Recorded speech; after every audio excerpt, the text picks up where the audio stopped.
यो बजेटलाई पनि ठिक छैन कसैले भन्छ भने चाहिँ त्यो हरेक चिज उसले चाहिँ बेठिक भन्ने मानसिकतामा बस्नेले भन्ने कुरा मात्र। बजेटमा उठेका कुन चाहिँ कार्यान्वयन हुन नसक्ने खालका छन्। एकछिनका लागि आकार नै ठुलो भयो अरे। रोजगारीका अवसर सिर्जना गर्नका लागि बजेट प्रवाह गरेको विषय यी त नितान्त नयाँ र पुरा हुन सक्ने चिजहरू छन्। पार्टीका माननीय सांसद यज्ञमणि नेपाली हुन्छ। मानजीलाई स्वागत छ। धन्यवाद। मानजी, यसपटकको बजेट चाहिँ अलिकता महत्त्वकांक्षी भयो, त्यसलाई कार्यान्वयन गर्नलाई अलिकति चुनौती देखियो, पुराना सरकारका कतिपय कुराहरूलाई पनि निरन्तरता देखियो। के चाहिँ फरक भयो भन्ने प्रश्नहरू उठिरहेछ। तपाईँ सत्तारूढ दलकै माननीय हुनुहुन्छ, के भन्नुहुन्छ? पहिलो कुरा त पुराना कुराहरू त केही न केही त दोहोरिन्छन् नै, दोहोरिनुपर्छ, किनभने देश नै पुरानो हो, यसको अस्तित्व नै पुरानो छ।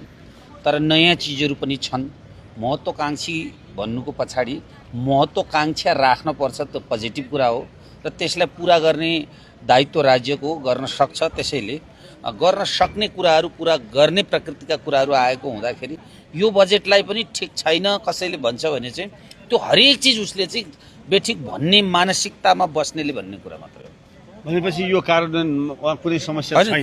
कुन चाहिँ ल भन्नुहोस् त, बजेटमा उठेका कुन चाहिँ कार्यान्वयन हुन नसक्ने खालका छन्। एकछिनका लागि आकार नै ठुलो भयो अरे। अब अहिले विश्व बजारमा जुन किसिमको अहिले भनौँ मध्य पूर्वमा त्यो खालको भनौँ न एक किसिमको युद्ध छ होइन, अब विभिन्न खालको समस्या त विश्वले खेपिरहेको छ। यो बेलामा चाहिँ अब राज्यले चुनौती सामना गर्छ। कर्मचारीको तलब बढायो तर सङ्ख्या कटौती गर्यो।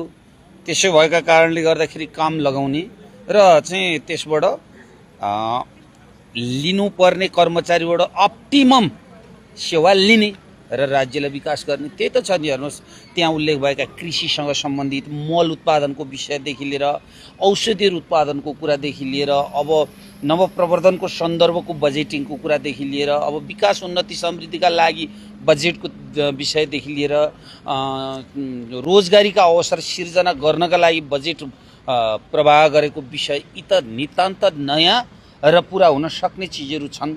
र कनेक्टिभिटीको कुरामा हेर्नुहोस्, साना बाटाहरू साना चिजहरूलाई नराखेर राष्ट्रिय गौरवका योजनाहरूमा बजेट विनियोजन भएको छ। यसले त राष्ट्रिय केन्द्रीय सरकारले गर्ने काम त यही हो नि।